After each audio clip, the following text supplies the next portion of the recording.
अस्सलाम वालेकुम नाजरीन, खबरों में शामिल करते हैं कराची से।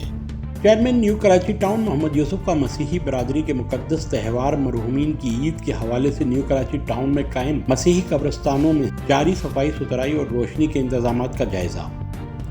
इस मौके पर अक़लियती कमेटी न्यू कराची टाउन के chairman Amir Roger Bhatti, engineer B&R Faisal Sagheer, engineer Safdar व दीगर अफसरान भी मौजूद थे। चेयरमैन मोहम्मद यूसुफ ने मसीही कब्रिस्तानों में सफाई सुथराई का मायना करते हुए कहा कि मुंतखब बल्दियाती नुमाइंदे बिला तफरीक रंग व नस्ल व मज़हब बल्दियाती खिदमात फराहम कर रहे हैं। हम मजहबी रवादारी व एहतराम पर यकीन रखते हैं।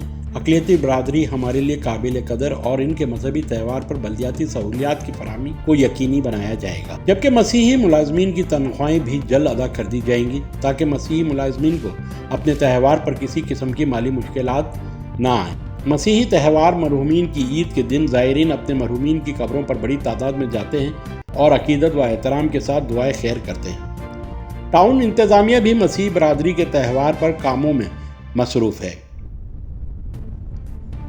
इस हवाले से मसीही कब्रिस्तान जाने वाले रास्तों को हमवार किया जा रहा है, जबकि सफाई सुथराई के साथ रोशनी के खुसूसी इंतजामात भी किए जा रहे हैं ताकि कब्रिस्तान आने वाले ज़ायरीन को किसी किस्म की दुश्वारी पेश न आए।